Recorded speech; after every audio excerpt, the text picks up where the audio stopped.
आप देख रहे हैं इंडिया न्यूज 13। चलिए देखते हैं उत्तर प्रदेश की फटाफट बड़ी खबरों को।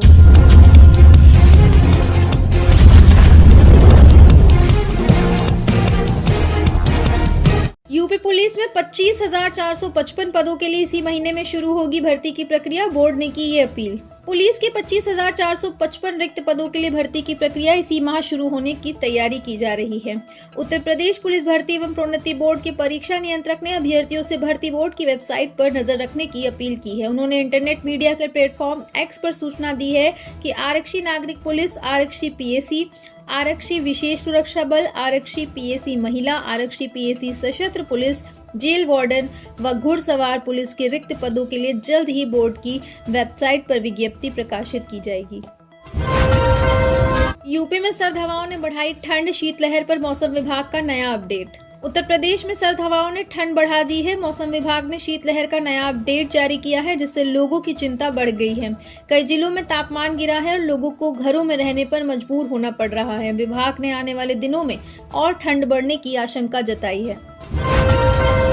योगी सरकार के मिशन शक्ति से महिलाओं का हो रहा है सशक्तिकरण, आय में वृद्धि और आर्थिक स्वतंत्रता को मिला बढ़ावा। मुख्यमंत्री योगी आदित्यनाथ महिलाओं के सशक्तिकरण के प्रति प्रतिबद्ध हैं। मिशन शक्ति उत्तर प्रदेश की महिलाओं के लिए लाभकारी साबित हो रहा है, जिससे उनके जीवन में सकारात्मक बदलाव आया है। राज्य की महिलाएं आर्थिक विकास, सामाजिक स्थिरता और सामुदायिक नेतृत्व की महत्वपूर्ण भूमिका निभा रही हैं। यूपी आरटीई में आवेदन प्रक्रिया को लेकर अपडेट। प्राइवेट स्कूलों में फ्री में एडमिशन दिलाएगी सरकार। आरटीई के तहत निजी स्कूलों में प्री नर्सरी और कक्षा 1 में दाखिले के लिए आवेदन प्रक्रिया इस सप्ताह शुरू हो सकती है। पिछले सत्र की तुलना में इस बार देरी हुई है। पोर्टल पर स्कूलों की मैपिंग पूरी हो चुकी है। इस बार प्रक्रिया को अधिक पारदर्शी बनाने के लिए विशेष व्यवस्था की गई है। बिना उचित कारण के प्रवेश न देने पर स्कूल के खिलाफ कार्रवाई की जाएगी। सपा का जंगल राज। योगी आदित्यनाथ ने यूपी चुनाव की तैयारी में चला बिहार वाला दाव। हाल का बिहार चुनाव भी जंगल राज के खास जिक्र के बगैर खत्म नहीं हुआ और अब लगता है उत्तर प्रदेश की बारी है। बिहार में तो जंगल राज के नाम पर वोट मांगने का सिलसिला बीते 20 साल से चला आ रहा है, लेकिन यूपी में ये 2027 में देखने को मिल सकता है। अगले यूपी चुनाव में जंगल राज के नाम पर वोट मांगने का संकेत मुख्यमंत्री योगी आदित्यनाथ ने दिया है। योगी आदित्यनाथ ने जंगल राज या ऐसे किसी शब्द का इस्तेमाल तो नहीं किया है, लेकिन लहजा बिल्कुल वैसा ही है। एसआईआर में खामियों को लेकर सपा ने आयोग को भेजी शिकायत। 2003 की मतदाता सूची को लेकर लगाए ये आरोप। मतदाता सूचियों के विशेष गहन पुनरीक्षण को लेकर सपा लगातार आयोग से शिकायतें कर रही है। सोमवार को पार्टी ने कई जिलों और विधानसभा क्षेत्रों में वर्ष 2003 की मतदाता सूची उपलब्ध न कराए जाने, गणना प्रपत्र न बांटे जाने और मतदाताओं के फॉर्म गलत तरीके से श्रेणी तृतीय में जमा किए जाने जैसी अनियमितताओं की शिकायत दर्ज की। फोर्टिफाइड चावल आपूर्ति के लिए बढ़ाए वेंडरों की संख्या। सीएम योगी बोले मिड डे मील और आंगनबाड़ी केंद्रों में हो निरंतर सप्लाई। मुख्यमंत्री योगी आदित्यनाथ ने धान की सरकारी खरीद प्रक्रिया के दौरान फोर्टिफाइड राइस कर्नेल की आपूर्ति में आ रही समस्याओं के निदान के निर्देश दिए हैं।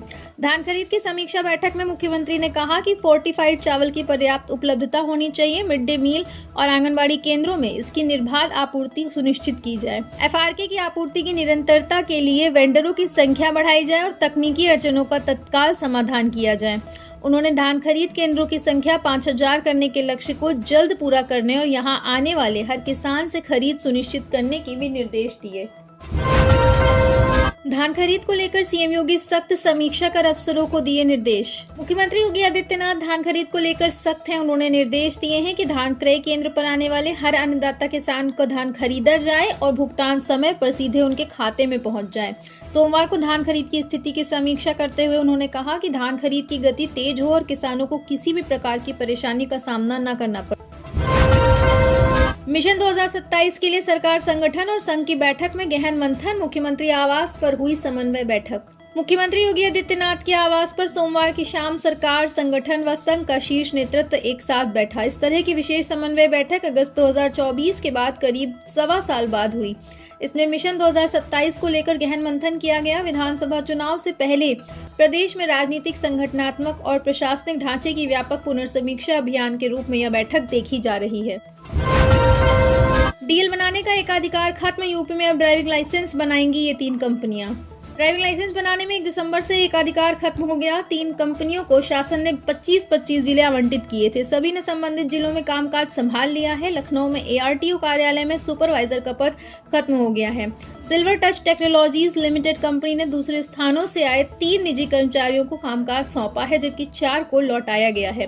परिवहन विभाग वाहन चालकों को स्मार्ट ड्राइविंग लाइसेंस जारी करता आ रहा है। 2019 में स्मार्ट चिप कंपनी को 5 साल के लिए यह जिम्मेदारी मिली थी।